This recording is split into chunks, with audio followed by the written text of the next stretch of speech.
এটা হচ্ছে সিঙ্গুর পাওয়ার হাউসের পুকুর।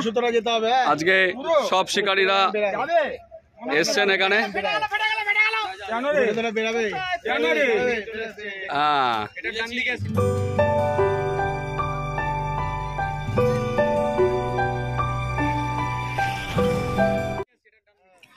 আপনারা ব্যাকে যে পুকুরটি দেখছেন এটি সিঙ্গুর পাওয়ার হাউসের পুকুর। এই পুকুরটি আগামী 20/6/2025 শুক্রবার থেকে শুরু হওয়ার কথা ছিল, পরপর 3 দিন, কিন্তু আবহাওয়া খারাপ থাকার কারণে এই সপ্তাহের পরিবর্তে আগামী সপ্তাহে 27, 28, 29 যেরকম 3 দিন সেরকমই 3 দিন খুলবে। তারপরের সপ্তাহে 3 দিন, যথা মঙ্গলবার, বৃহস্পতিবার ও রবিবার, এইভাবেই কিন্তু পুকুরটি চলবে। যে সকল শিকারীরা এখানে বুকিং করেছিলেন তাদের বুকিং কিন্তু একই থাকবে, শুধুমাত্র দিনের পরিবর্তন হবে, সপ্তাহের পরিবর্তন হবে। আর যদি কোনো শিকারী বন্ধুর কোনো অসুবিধা থেকে থাকে সেক্ষেত্রে তারা এই বুকিং ক্যান্সেল করতে পারেন। যে নাম্বারগুলি আমি স্ক্রিনে দিয়ে দিয়েছি এই নাম্বারে সরাসরি ফোন করেও কিন্তু আপনারা আপনাদের বুকিং ক্যান্সেল করতে পারেন। আমি এই পুকুরে গিয়েছিলাম বেশ কদিন আগে, তখন পুকুরের অবস্থা কী ছিল না ছিল চারিপাশ তুলে ধরলাম, আপনারা একটু দেখে নিতে পারেন। মানে শুক্রবার, শুক্র, শনি, রবি 3 দিন পর পর। এরপর থেকে কীরকম চলবে? মঙ্গল, বৃহস্পতি, রবি, যেরকমভাবে আমাদের লিলুয়া সাউথ ট্যাঙ্ক চলতো সেইভাবে চালানো হবে। আর এই মঙ্গল, বৃহস্পতি, রবি কি কন্টিনিউ চলবে না প্রয়োজন অনুসারে আবার 2 দিন করে দেবে? না, এখন চলবে। এখন চলবে। আচ্ছা, ওখানকার সমস্ত মাছ কি তোলা হয়ে গেছে? এখানে এখনো আছে? ঠিক আছে, তাহলে অফিস রুমের পাশের এখান থেকে সিট শুরু হয়েছে 1 নাম্বার, 1 থেকে 20 কিন্তু এই পারে, মানে ব্রিজের দিকে। আমরা সিটের সাইডগুলো একটু ঘুরে দেখে নেই। এই বাবিদা চলো, আমরা এখানে 1 নাম্বার সিট থেকে শুরু করে 20 নাম্বার সিটের দিকে যাচ্ছি। হ্যাঁ, সে তো দেখাবোই। হাত না নড়ুক, মাছটা উঠুক, আমরা ঘুরে আসি।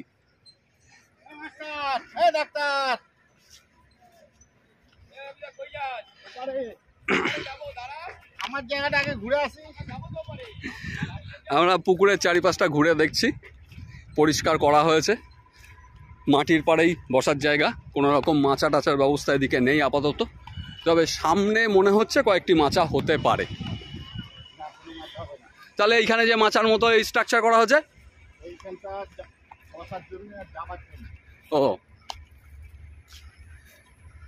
তাহলে 1 থেকে 20 এদিকে।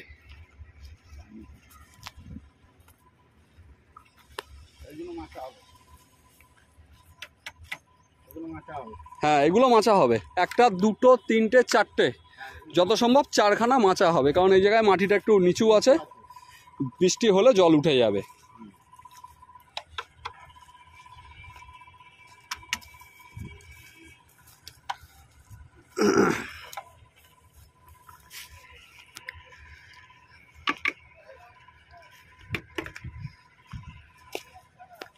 তাহলে আমরা মোটামুটি 20 নাম্বার সিট পর্যন্ত এসে গেছি।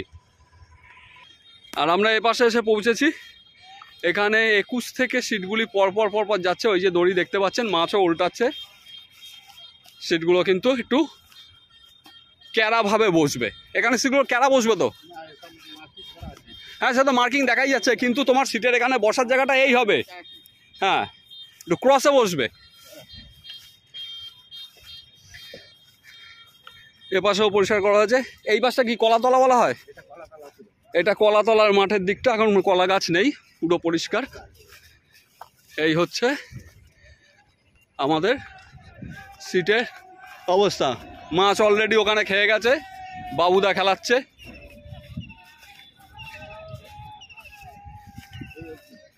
হ্যাঁ, এখান থেকে হচ্ছে 37 পর্যন্ত কিন্তু এই কোনা 37, এখান থেকে কোনা 37। এর পরে সিট আছে ও পাশে, আমরা ও পাশেও যাচ্ছি, ও পাশে গিয়ে বাকিটা দেখিয়ে নেব। আর এখানে সিট শুরু এই ঘাটের এখান থেকে 38 থেকে শুরু হচ্ছে, এবং পরপর সিটগুলো কিন্তু এ পাশ থেকে যাচ্ছে। এ পাশে একটু অবস্ট্রাকশন আছে, কিছু গাছপালা রয়েছে। হ্যাঁ, এখানে কলা বাগান আছে, এখানে আরেকটি ঘাটও আছে। আচ্ছা আচ্ছা, আর এই হচ্ছে অবস্থা। লাস্ট সিটের কত মার্কিং করা আছে এখান থেকে বোঝা যাচ্ছে না, পরে ওটা আনাদার কাছ থেকে আমি জেনে নিচ্ছি। এদিকে লাস্ট সিট কত মার্কিং করা আছে? আচ্ছা, ঠিক আছে। আর এপারে আমরা যে সিটটা দেখতে পাচ্ছি সেটা হচ্ছে 48 থেকে 52, সেটা কিন্তু অফিস রুমের এ পাশে হচ্ছে। এখানে আজকে আপাতত ছিপ ফেলে রাখা রয়েছে, সবাই দাঁড়িয়ে, রাজুদা, বাবুদা।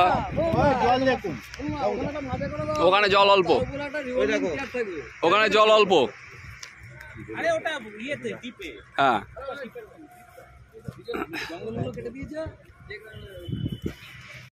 খেলা হচ্ছে। এর আগে একটা রুই উঠেছিল, তখন ওপারে ছিলাম। যা কে বলেছে খুলে? এইবারে সেই বাপিই বলেছে। যা খুলে বললে